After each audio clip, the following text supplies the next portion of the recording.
Ma sœur a pris le micro à la fête de départ en retraite de mon père et a annoncé « J'ai même payé ses factures parce qu'elle est fauchée ». Tout le monde a applaudi, mais je me suis simplement levé de la table des perdants et j'ai brandi un unique contrat. Mes parents ont passé toute ma vie à me traiter comme un détail embarrassant et secondaire, tout en érigeant un sanctuaire à ma sœur Laura. Mais quand ils ont essayé d'utiliser mon échec comme une chute comique à la fête de départ de mon père, ils ne se rendaient pas compte que la fille au chômage dont ils se moquaient venait d'acquérir leur plus gros client. C'est ici que l'histoire commence vraiment, et vous ne voudrez pas manquer ce qui va suivre. La trahison n'a pas eu lieu dans une salle de conseil ou lors d'une dispute à grands cris.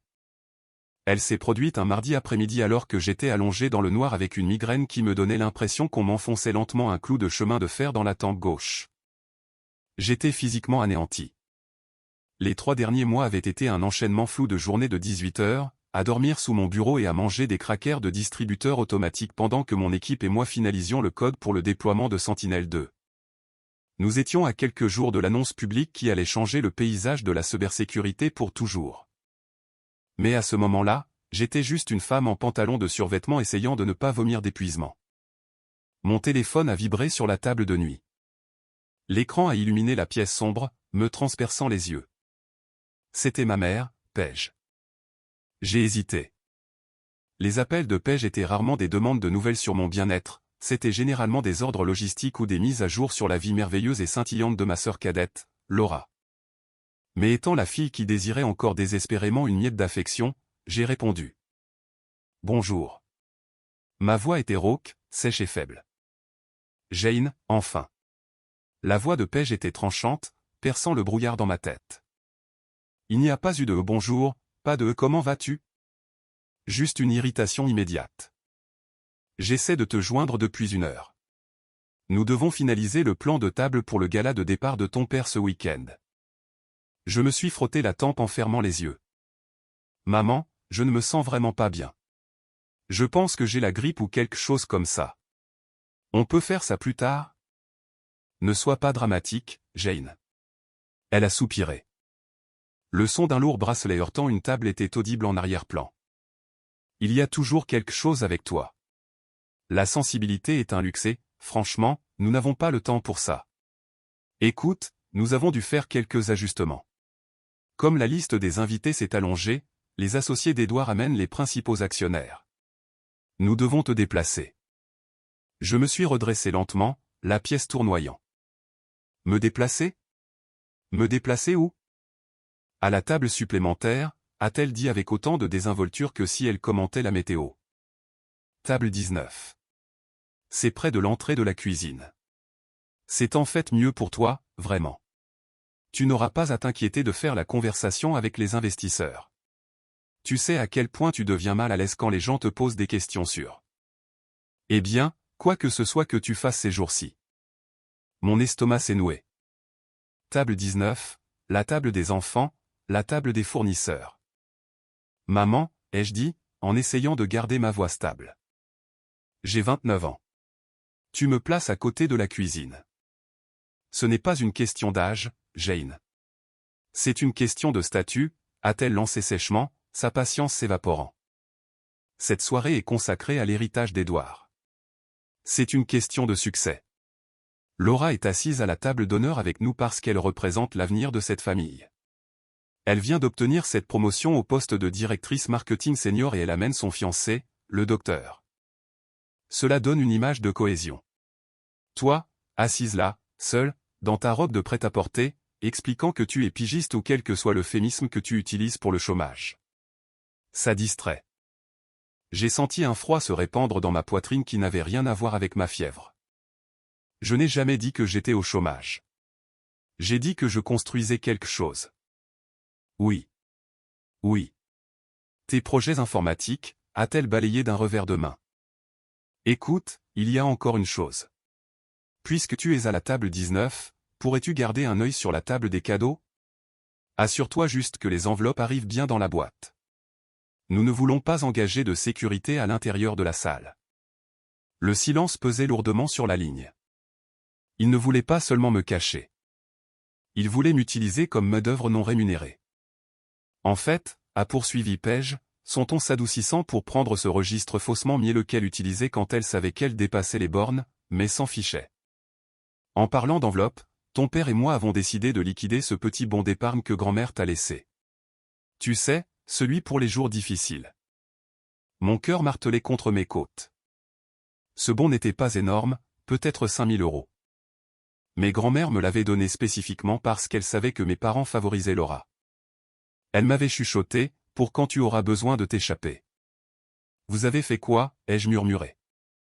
Vous ne pouvez pas l'encaisser. Il est à mon nom.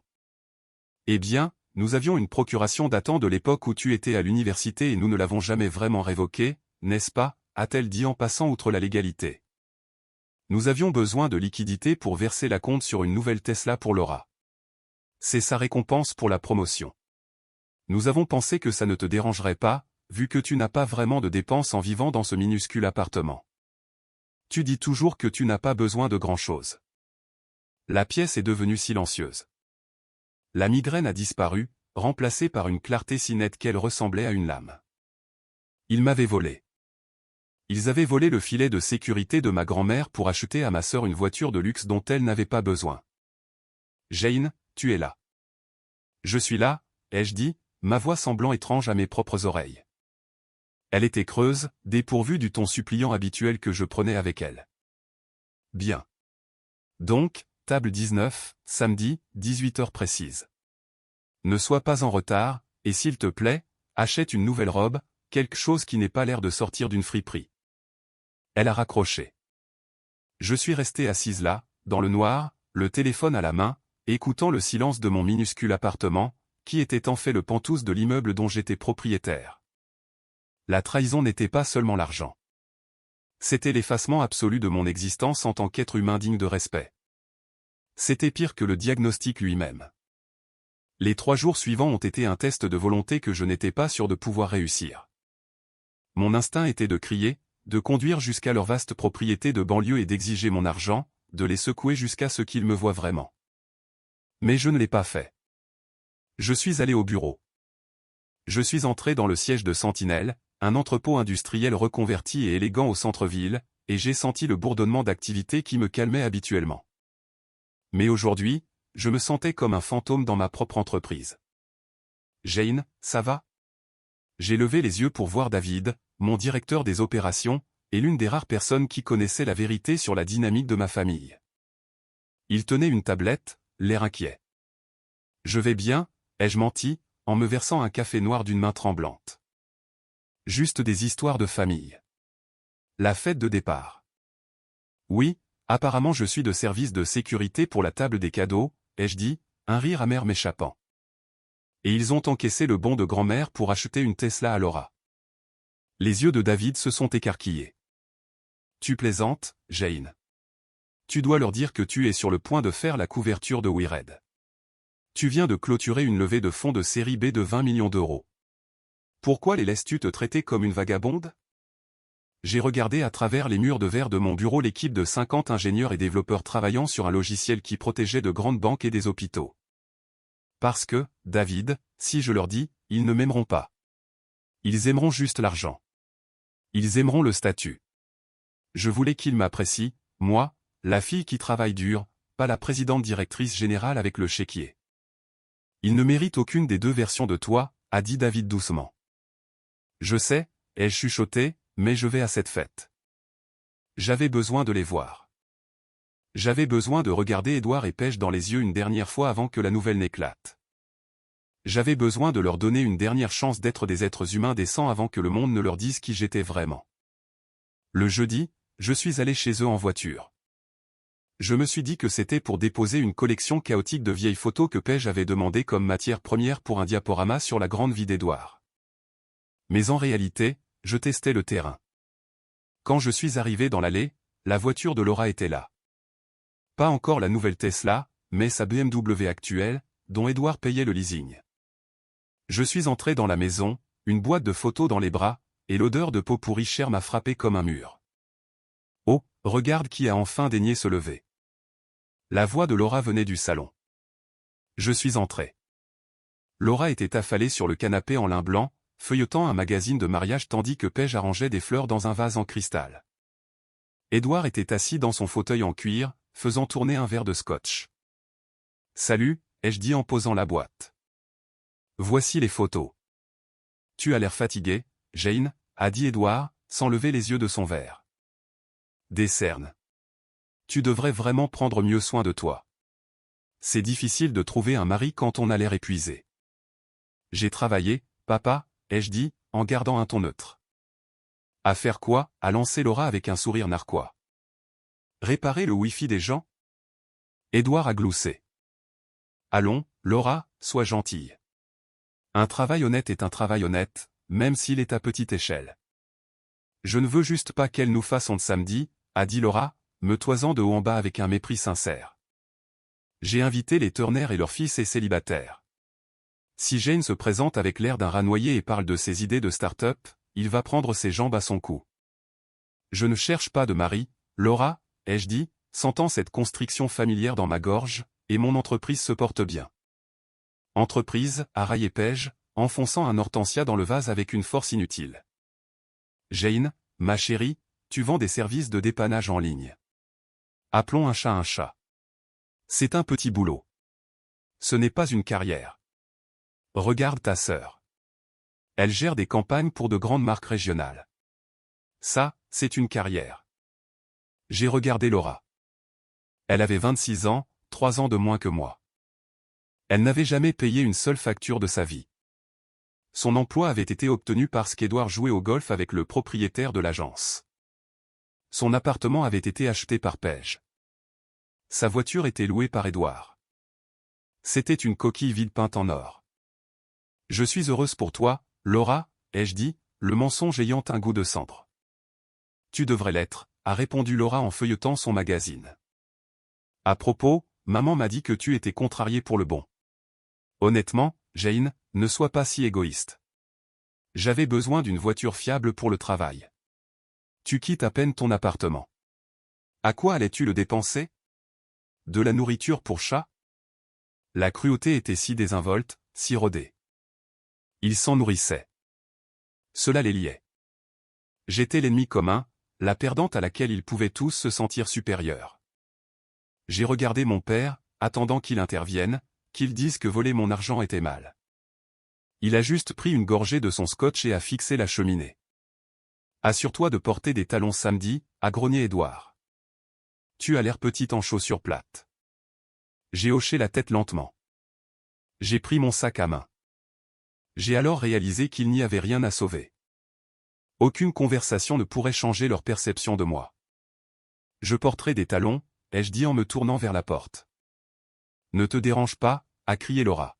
« Nous savons que tu ne peux rien t'offrir de bien.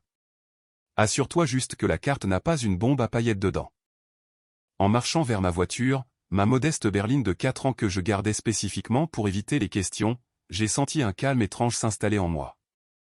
Il pensait avoir affaire à Jane l'échec. Jane le plan de secours, Jane le paillasson sensible. Mais ils avaient oublié une chose cruciale. Ils avaient oublié que pendant les 5 dernières années, pendant qu'ils étaient occupés à se féliciter, j'avais construit la technologie même que la société d'investissement d'Édouard venait de signer un contrat massif pour sécuriser. Ils ne savaient pas qui ils invitaient vraiment à dîner. Pour comprendre pourquoi je suis resté silencieux si longtemps, il faut comprendre l'écosystème de ma famille. Je n'étais pas seulement le mouton noir. J'étais le galop d'essai. Quand je suis né, Édouard et Paige étaient jeunes et en difficulté. Ils étaient stressés, impatients et inexpérimentés. J'étais un bébé qui souffrait de coliques, une bambine timide, une enfant sensible qui pleurait quand les gens élevaient la voix. Pour eux, mes larmes étaient le signe d'un défaut. Trop sensible, disait mon père en secouant la tête quand je rentrais à la maison en pleurant à cause d'un harceleur. Elle est trop tendre pour ce monde. Au moment où Laura est née, 3 ans plus tard, la carrière d'Édouard avait décollé. Ils avaient de l'argent. Ils avaient de la patience. Et Laura était différente. Elle était bruyante, exigeante et charismatique. Elle a appris très tôt que si elle souriait et se donnait en spectacle, elle obtenait des récompenses. Si je pleurais, on m'envoyait dans ma chambre. La dynamique s'est rapidement figée. Laura était l'enfant en or, le soleil autour duquel notre famille gravitait. J'étais le bouc émissaire, le dépotoir émotionnel. Quand j'obtenais d'excellentes notes, c'était attendu.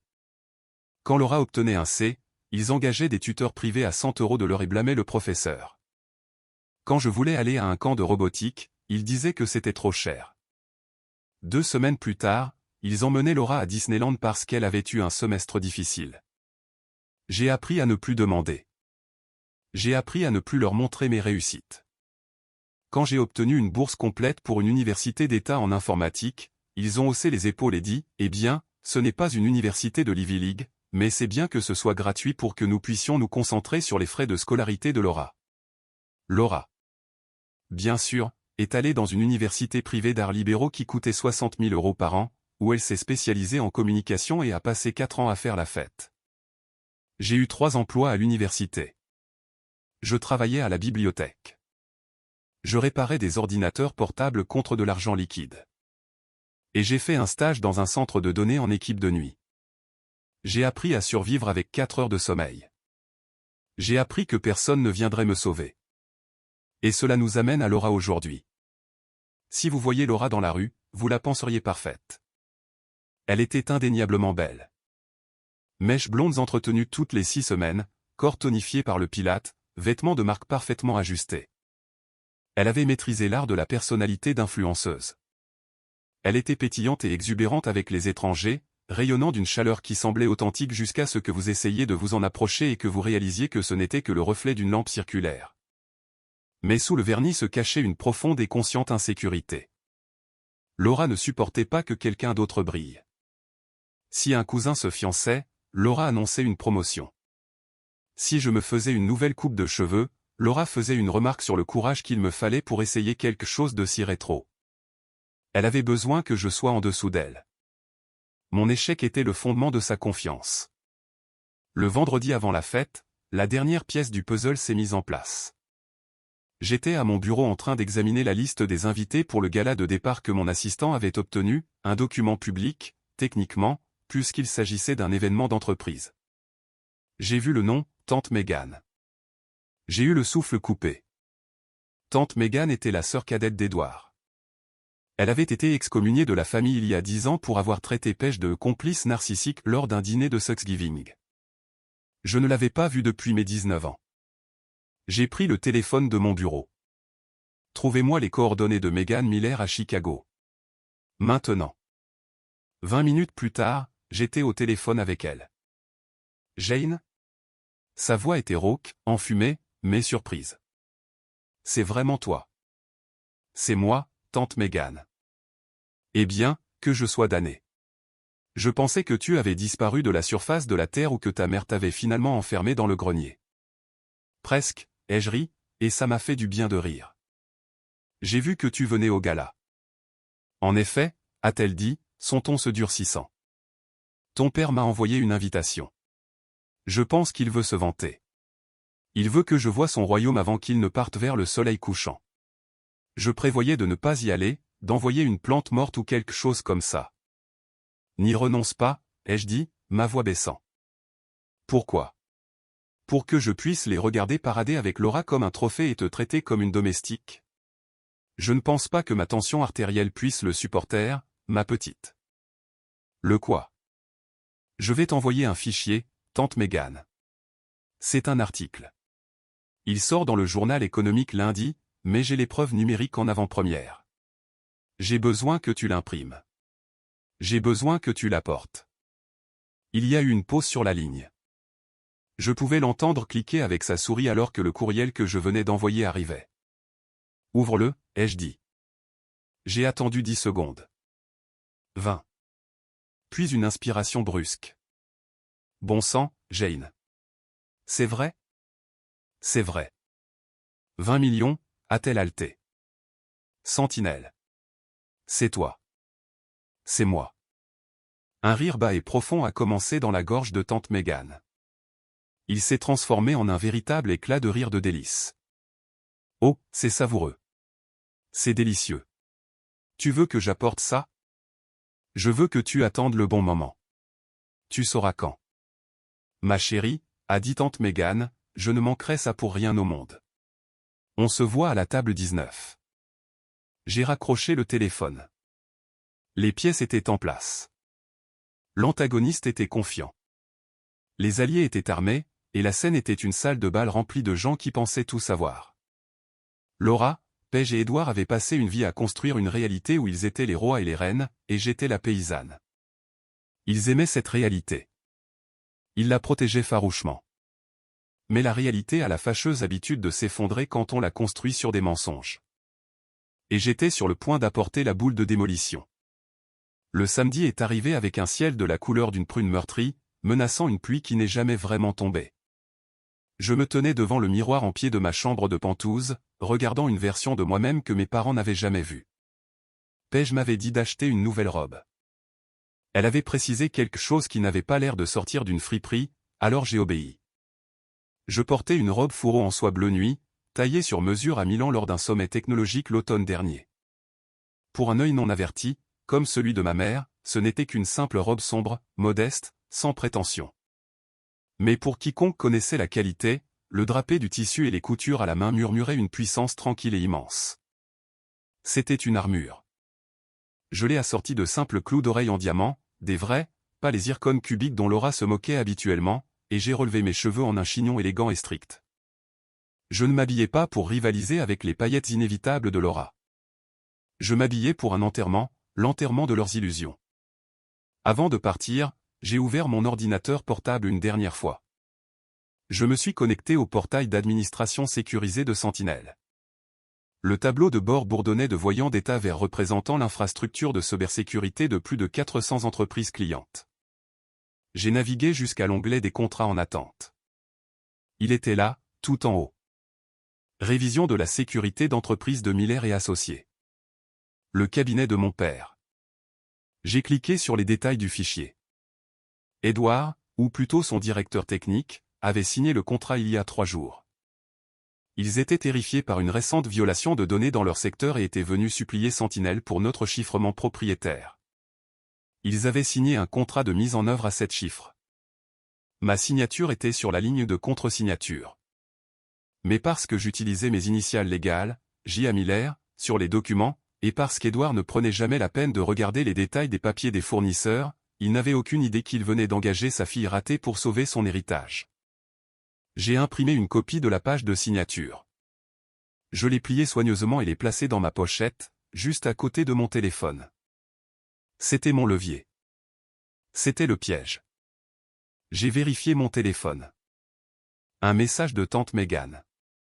Je suis sur le parking. J'ai le paquet. Je porte un chapeau assez grand pour faire passer une dinde en contrebande. Allons-y. J'ai pris une profonde inspiration, l'air sifflant entre mes dents. Je n'allais pas là-bas pour gâcher la soirée de mon père. J'y allais pour exiger la vérité. Mais s'il choisissait de mentir, eh bien, j'avais les preuves. Je me suis rendu au country club dans ma berline. Je me suis garé à l'arrière, loin du service de voiturier où Edward serait sans aucun doute en train d'accueillir les invités, pour qu'il n'ait pas à être vu à côté de mon pare-choc cabossé. En me dirigeant vers la grande entrée, le son d'un quatuor à cordes flottait dans l'air. Le lieu était opulent, garniture à la feuille d'or, lustre en cristal de la taille de petites voitures, et d'énormes arrangements floraux qui coûtaient probablement plus cher que mes frais de scolarité. C'était un temple à l'ego d'Edward. J'ai atteint la table d'enregistrement. Une jeune femme avec un presse-papier m'a souri. Non. Jane Miller, ai-je dit doucement. Son doigt a parcouru la liste. Elle s'est arrêtée. Elle a froncé les sourcils. Elle a tourné une page. Oh, a-t-elle dit, sa voix baissant d'une octave. C'est ça. Oui, table 19. C'est par les portes principales. Prenez à gauche, et c'est caché derrière le pilier près du couloir de service. Merci, ai-je dit, en gardant un visage impassible. Je suis entré dans la salle de bal. La pièce était une mer de smoking et de robes scintillantes. Au centre de tout cela, sous le lustre massif, se tenait ma famille. Edward avait l'air royal dans un smoking sur mesure, tenant la cour avec 3 autres hommes aux cheveux gris. Paige scintillait en argent, riant trop fort à une blague que j'étais sûr n'était pas drôle. Et il y avait Laura. Elle portait une robe à paillettes dorées qui était techniquement magnifique mais spirituellement agressive. Elle criait « Regardez-moi ». Elle était accrochée au bras de son fiancé, Marc, un chirurgien orthopédiste à l'air perplexe qui semblait toujours essayer de calculer la vitesse de sortie nécessaire pour échapper au pôle gravitationnel de la famille Miller. Je les ai observés un moment. Ils ressemblaient à une publicité parfaite pour le rêve américain. Père qui a réussi, mère qui soutient, fille magnifique. J'ai resserré ma prise sur ma pochette. J'étais le bug dans leur matrice. Et ce soir, le système allait planter. Je me suis dirigé vers la table 19. C'était exactement comme Paige l'avait promis. C'était une petite table ronde poussée dans un coin plein de courants d'air à côté des portes battantes qui s'ouvraient toutes les 30 secondes pour révéler des serveurs transportant des plateaux de vaisselle sale. L'air sentait légèrement le détergent pour la vaisselle industrielle et le cocktail de crevettes. Mes compagnons de table étaient un groupe hétéroclite de personnes qu'Edward se sentait clairement obligé d'inviter mais ne voulait pas vraiment voir. Il y avait la secrétaire âgée de M. Henderson qui dormait, un cousin éloigné de l'Ohio qui portait un polo, et 2 stagiaires du cabinet qui semblaient terrifiés de respirer le même air que les associés. Superbe vue, ai-je marmonné en m'asseyant. Mon dos était tourné à la salle, face au mur. Je devais physiquement tourner ma chaise pour voir la scène. Une ombre est tombée sur moi. J'ai levé les yeux pour voir Paige. Elle n'avait pas l'air heureuse. Elle ressemblait à un démineur s'approchant d'un fil sous tension. « Tu es venu » a-t-elle dit, ses yeux parcourant ma robe. Elle a froncé les sourcils, clairement déçue de ne pas pouvoir la critiquer. « Eh bien, c'est un peu sombre, mais au moins ça te va. »« Bonjour, maman, ai-je dit. »« Ne t'installe pas confortablement » a-t-elle sifflé en se penchant. Les photographes font les portraits de famille dans 5 minutes près de la cheminée. Nous avons besoin que tu te tiennes tout à gauche. Et s'il te plaît, Jane, essaie de sourire. Tu as toujours cet air de victime maussade sur le visage. Je ferai de mon mieux, ai-je dit. Au fait, as-tu apporté les papiers pour le bon que tu as encaissé? J'en ai besoin pour mes impôts. C'était un mensonge. Je n'en avais pas besoin pour les impôts, mais je voulais voir sa réaction. Paige a ricané, agitant une main avec dédain. Oh, honnêtement, Jane, pas ce soir. C'est 5 000 €. Arrête d'agir comme si nous avions pillé un fonds en fiducie. Tu devrais être reconnaissante que nous l'ayons bien utilisé. La sécurité de Laura est primordiale. Tu sais à quel point l'autoroute est dangereuse de nos jours. C'est vrai, ai-je dit d'une voix plate. La sécurité. Elle est partie d'un pas sec. Je l'ai suivie jusqu'à la cheminée. Le photographe, un homme pressé avec trop d'objectifs autour du cou, essayait d'arranger la famille en or. D'accord, maman et papa au centre, a-t-il dirigé. Laura, ma chérie, juste à côté de papa, la main sur son épaule. Parfait. Et qui est-ce, a-t-il pointé vers moi avec son objectif. C'est l'autre, a dit Laura, affichant un sourire d'une blancheur éclatante de facettes dentaires. Mets-la juste au bout. Tu pourras peut-être la couper si c'est trop large. Elle a ri. Paige a ri. Édouard a gloussé. Je me suis tenu au bout. Je n'ai pas souri. J'ai regardé directement dans l'objectif avec un regard qui aurait pu décaper de la peinture. Au moment où le flash a éclaté, un homme s'est approché du groupe. C'était M. Henderson, l'associé principal du cabinet. C'était une légende dans l'industrie, un homme qu'Edward avait passé 30 ans à essayer d'impressionner. Edward, a tonné M. Henderson en serrant la main de mon père. Faites magnifique. Vraiment. Merci, monsieur, a rayonné Edward, s'inclinant presque. Ce fut un honneur de servir le cabinet. Et voici la célèbre Laura, a dit Henderson en se tournant vers ma sœur. Votre père parle constamment de vous, le génie du marketing. Laura a minaudé, inclinant la tête dans un geste faussement timide. Oh, s'il vous plaît. Je fais juste ce que je peux. Et qui est-ce, a demandé Henderson, tournant son regard vers moi. Ses yeux se sont légèrement plissés comme s'il essayait de se souvenir de quelque chose. C'est Jane, a dit Edward rapidement, son ton baissant. Freelance? A ajouté Laura en roulant des yeux de manière enjouée. C'est notre petite bohème. On attend toujours qu'elle rejoigne le monde réel. Henderson m'a dévisagé. J'ai soutenu son regard. Je n'ai pas fléchi. Je n'ai pas baissé les yeux. Réparation d'ordinateur, a demandé Henderson en penchant la tête. L'air s'est raréfié dans les environs immédiats. Edward s'est figé. Le sourire de Paige a vacillé. Laura a laissé échapper un rire sec et incrédule. Jane a gloussé Laura, touchant le bras de Henderson comme s'il était un grand-père sénile.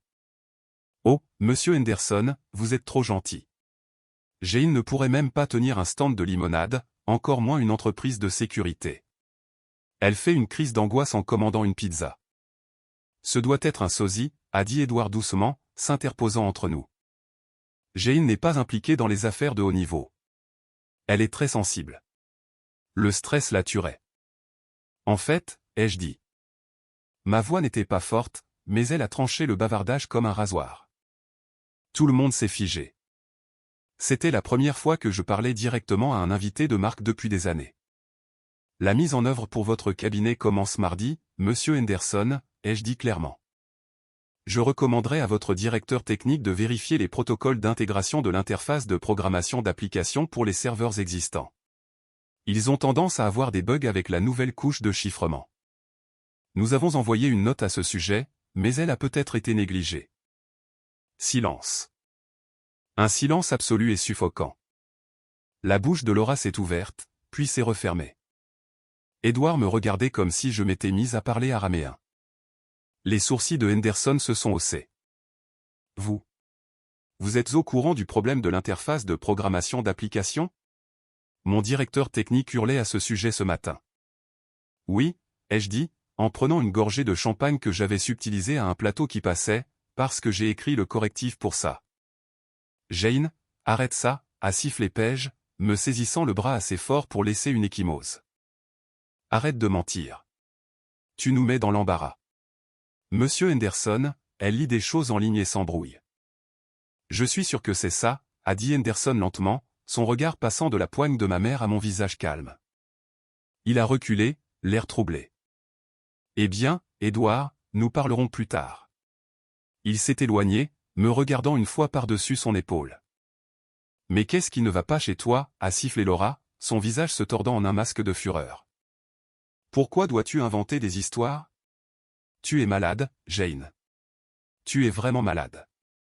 Je n'ai rien inventé, ai-je dit. Va à ta table, a ordonné Edward, le visage rouge. Maintenant, avant que je ne fasse appel à la sécurité pour te faire sortir. Je me suis retourné et je suis parti. En retournant vers mon exil près de la cuisine, j'ai vu tante Megan entrer dans la salle de bal.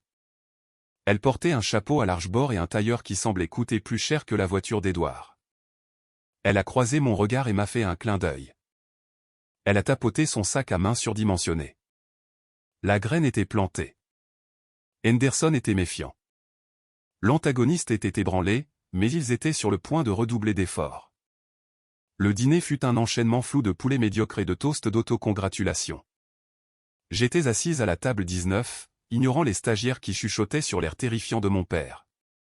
J'ai gardé mon téléphone sur la table, surveillant la conversation de groupe avec mon équipe de développement.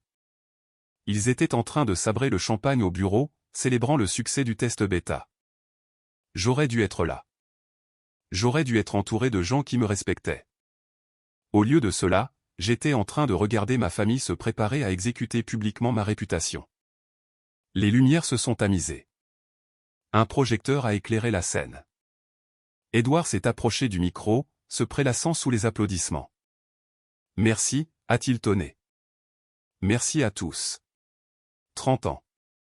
C'est long. Il a continué pendant 20 minutes sur la loyauté, le travail acharné et l'héritage. Il a remercié ses associés. Il a remercié Paige d'avoir entretenu le foyer. Et puis il s'est tourné vers Laura.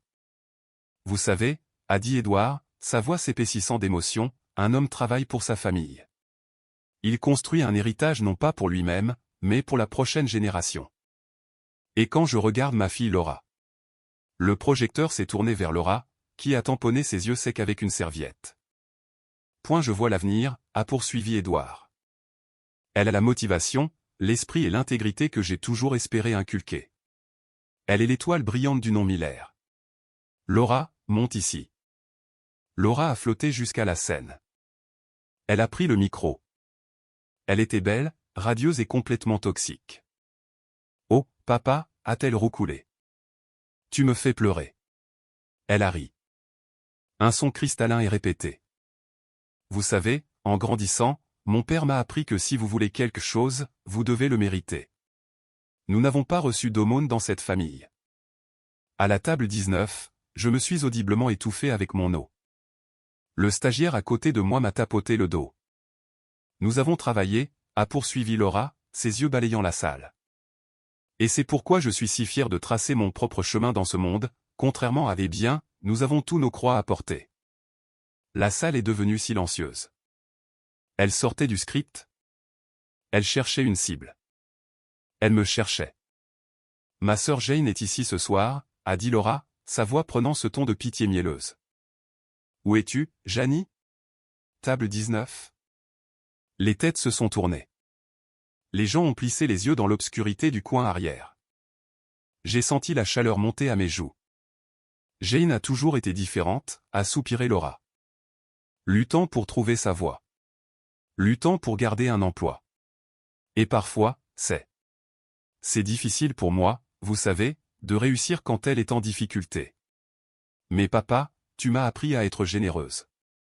C'est pourquoi je suis si heureuse que nous, en tant que famille, ayons pu l'aider à nouveau ce mois-ci. Nous avons dû couvrir certaines factures. Mais bon, c'est à ça que sert la famille, n'est-ce pas? Elle mentait. Elle projetait le vol du bon sur moi. Elle prétendait qu'il payait mes factures. Alors, en l'honneur de papa, a dit Laura en levant son verre, j'annonce que j'ai utilisé ma prime durement gagnée, pour finalement rembourser le reste des prêts étudiants de Jane. Surprise, Jane. Tu n'as plus de dette. La salle a éclaté en applaudissements. Les gens essuyaient des larmes. Quelle sainte, a chuchoté quelqu'un près de moi. Je suis restée assise là, figée. Mes prêts étudiants. Je les avais remboursés il y a 5 ans avec mon premier chèque de dividende. Elle fabriquait une réalité entière où elle était la sauveuse et j'étais le cas de charité.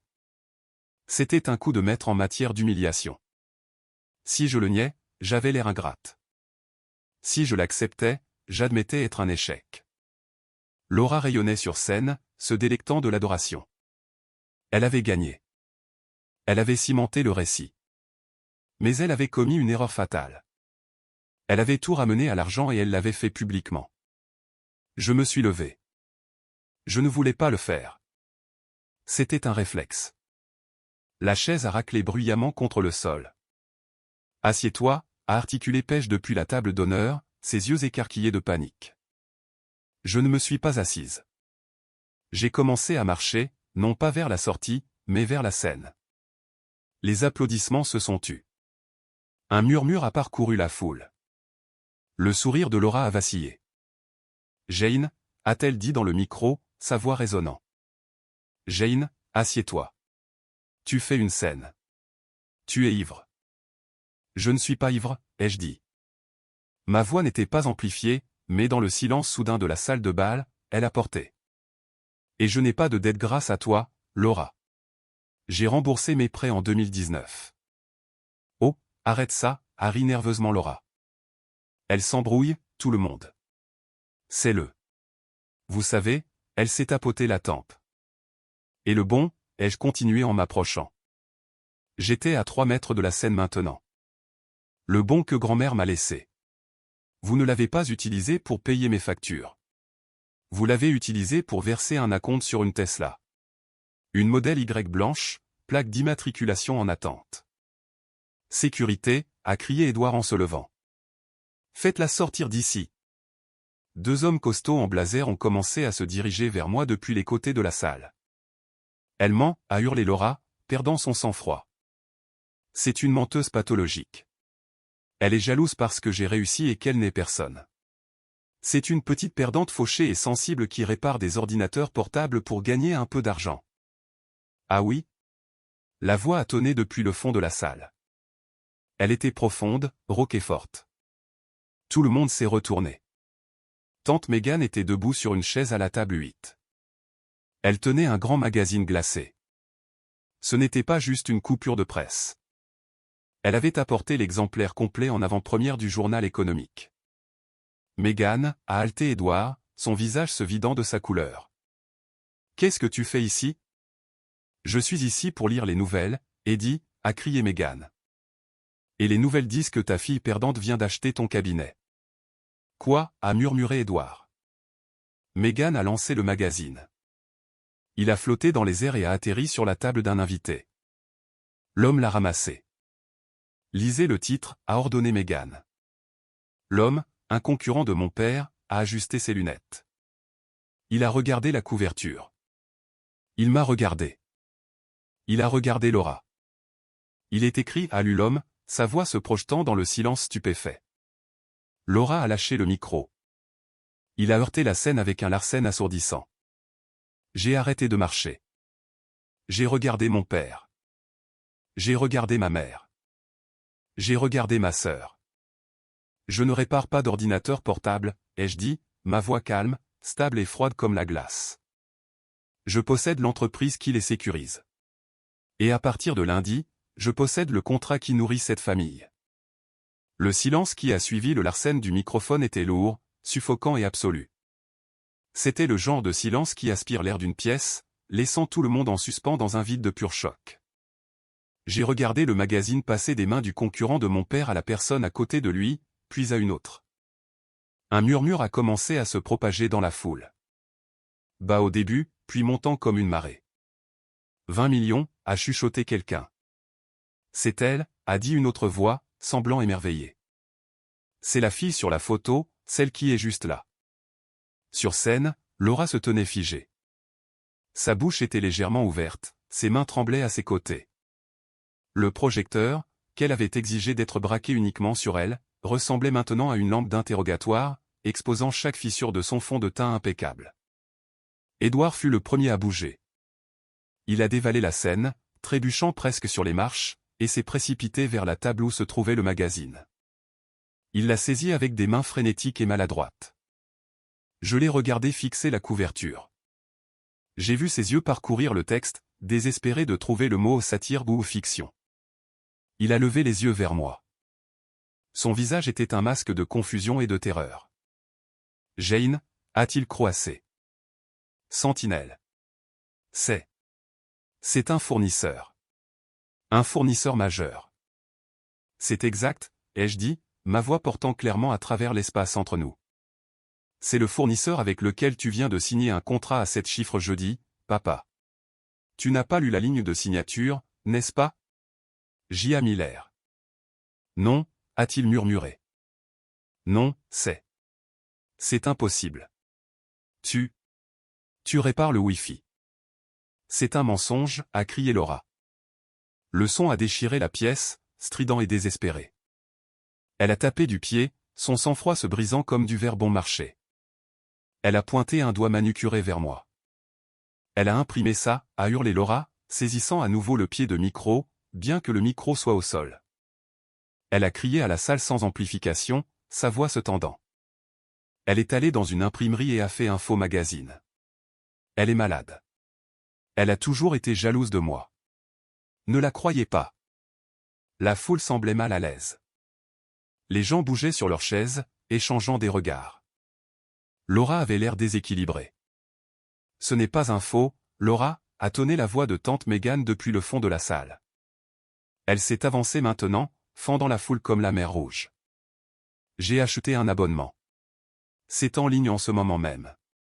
Cherchez sur Google, les gens. Jane Miller Sentinelle. Allez-y. Des centaines de téléphones se sont allumés simultanément. La lueur bleue a illuminé les visages alors que les invités commençaient à faire défiler les pages. Oh mon Dieu, a haleté une femme près de l'avant. C'est vrai. Forbes a fait un article sur elle le mois dernier aussi. La perturbatrice silencieuse au point. Elle est répertoriée comme la seule fondatrice, a dit un homme à la table 4, montrant son écran à sa femme. Fortune nette estimée à Oahu. Laura a regardé autour d'elle, affolée. Elle a vu le vent tourner. Elle a vu l'admiration dans les yeux des invités. Une admiration qui m'était destinée, pas à elle. Le récit qu'elle avait passé 26 ans à construire, l'histoire de Laura la star et de Jane l'échec, se dissolvait en temps réel. Maman, a gémi Laura, se tournant vers Paige. Fais quelque chose. Dis-leur qu'elle ment. Paige se tenait près de la table des desserts, le visage pâle. Elle m'a regardé, puis le magazine dans la main d'Édouard, puis les invités qui chuchotaient sur mon succès. J'ai vu les rouages tourner dans sa tête. J'ai vu le moment exact où la panique s'est transformée en calcul. Elle a plaqué un sourire sur son visage. C'était une chose terrifiante et rigide. Elle s'est dirigée vers moi, les bras tendus. « Oh, Jane » a-t-elle crié, sa voix tremblant d'une fausse émotion. « Toi. Ta surprise. C'est ce que tu cachais ? Oh, Édouard, regarde. Notre fille. Nous savions qu'elle travaillait sur quelque chose de grand, n'est-ce pas ? L'audace m'a coupé le souffle. Nous lui avons toujours dit de se concentrer, a continué Paige, s'adressant à la foule, essayant de réécrire l'histoire en quelques secondes. Nous l'avons poussée si fort parce que nous savions qu'elle avait ce potentiel. C'est pour ça que nous étions si durs avec toi, ma chérie, pour forger ton caractère. Elle a tendu les bras pour me serrer dans ses bras. J'ai reculé. Le rejet était physique. Paige s'est figée, ses bras suspendus dans le vide. Ne fais pas ça, ai-je dit. Jane, ma chérie, a-t-elle murmuré, ses yeux balayant la salle pour voir si les gens regardaient. Ne sois pas difficile. Pas maintenant. C'est une victoire pour la famille. Il n'y a pas de famille dans cette victoire, ai-je dit assez fort pour que M. Henderson l'entende. C'était un prêt, a bafouillé Édouard, intervenant pour soutenir sa femme. Jane, sois raisonnable. Nous sommes une équipe. Ton succès est notre succès. C'est moi qui t'ai tout appris sur les affaires. Tu ne m'as rien appris, ai-je dit, sentant une colère froide et dure se cristalliser dans ma poitrine. J'ai sorti de ma pochette le papier plié, la page de signature. Tu m'as appris que si je voulais survivre, je devais le faire seul, ai-je dit. Tu m'as appris que ma valeur était nulle à moins que je ne sois Laura. Eh bien, regarde le contrat, papa. Je l'ai brandi. C'est l'accord que tu as signé avec Sentinelle, ai-je dit. Édouard est devenu blanc. Jane, tu ne ferais pas ça. Ce contrat est vital. Nous avons une responsabilité fiduciaire envers le conseil d'administration. Nous avons déjà annoncé le partenariat. Alors vous avez un problème, ai-je dit. Parce que je ne fais pas affaire avec des gens qui me volent, et je ne fais certainement pas affaire avec des gens qui utilisent mon nom pour m'humilier. Je ne le pensais pas, a hurlé Laura, dévalant les escaliers maintenant, trébuchant sur sa robe. Elle a saisi mon bras, sa prise désespérée, ses ongles s'enfonçant. Jane, arrête ça. Marc regarde. Tu gâches tout. Dis juste que tu plaisantais. Dis juste que je t'ai aidé. J'ai regardé Marc, son fiancé. Il se tenait près de la scène, regardant Laura avec un mélange d'horreur et de prise de conscience. Il a regardé la femme qui venait de prétendre payer mes factures, la femme qui se moquait de moi parce que j'étais pauvre, et il a vu le mensonge. Je ne peux pas t'aider, Laura, ai-je dit, retirant mon bras de sa prise. Je me suis tourné vers la foule. Je m'excuse pour la perturbation. Ma tante et moi allons partir maintenant. Profitez du gâteau. Il paraît qu'il est cher. Jane, attends, a crié Édouard. Nous pouvons en parler. Nous pouvons structurer un accord, un fonds familial. Jane, a pleuré Paige. Tu es trop sensible. Je me suis arrêté. Je me suis retourné une dernière fois. Non, maman, ai-je dit, souriant pour la première fois de la soirée. Je ne suis pas trop sensible. Je suis trop cher. Je suis sorti. Tante Megan était juste à côté de moi, riant si fort qu'elle en pleurait. Alors que les portes battantes se refermaient derrière nous, la dernière chose que j'ai entendue fut le rugissement chaotique d'une centaine de conversations commençant en même temps et le son de Laura sanglotant dans un micro éteint. Les retombées furent rapides, brutales et entièrement de leur fait. Je ne suis pas rentré à la maison cette nuit-là. Je suis allé dans la suite d'hôtel de tante Megan. Nous avons commandé le service en chambre, des hamburgers, des frites et une bouteille du champagne le plus cher de l'hôtel. Et nous nous sommes assis sur le balcon, regardant les lumières de la ville. Nous n'avons pas beaucoup parlé de la douleur du passé. Nous avons parlé de l'avenir. Pour la première fois de ma vie, je me sentais comprise par un membre de ma famille. Le lundi matin, l'article du journal économique était en tendance. Le titre, La Titan silencieuse, était partout dans les cercles technologiques. Mais dans ma ville natale, les ragots ne portaient pas sur l'argent. Ils portaient sur la fête. Édouard a essayé de venir à mon bureau à 9 h du matin le lundi. Il n'a pas dépassé le hall d'entrée. Ma réceptionniste, une femme féroce nommée Sarah qui connaissait toute l'histoire, lui a simplement dit « Mademoiselle Miller est en réunion. Elle n'accepte pas les fournisseurs non sollicités. » Il est resté assis dans le hall pendant 4 heures. Je l'ai regardé sur l'écran de sécurité pendant 1 minute, un homme grisonnant dans un costume qui semblait soudain un peu trop grand pour lui, tenant une mallette qui ne contenait rien que je voulais. Finalement, il est parti. Plus tard dans l'après-midi, j'ai fait envoyer l'avis formel par le service juridique. Je n'ai pas annulé le contrat avec son cabinet. Je n'allais pas punir ses employés ou ses associés pour ses péchés, et franchement, Sentinelle avait besoin des revenus pour atteindre nos objectifs du 4e trimestre. Les affaires sont les affaires. Mais j'ai ajouté un avenant à l'accord, toute communication concernant ce compte doit passer par le directeur technique. Aucun contact direct avec la présidente directrice générale n'est autorisé. C'était une ordonnance restrictive professionnelle. Les retombées personnelles furent plus compliquées. Le fiancé de Laura, Marc, a rompu les fiançailles 3 jours plus tard. Apparemment, regarder sa future femme crier des mensonges dans un micro puis essayer d'attaquer physiquement sa sœur était un signal d'alarme qu'il ne pouvait ignorer. De plus, une fois que le vernis de l'enfant en or s'est fissuré, d'autres vérités ont éclaté. Il a découvert les dettes de carte de crédit qu'elle cachait, le fait que Pêche payait son loyer, et les mensonges qu'elle lui avait racontés sur sa carrière. Sans Marc et sans le récit du succès, Laura a sombré.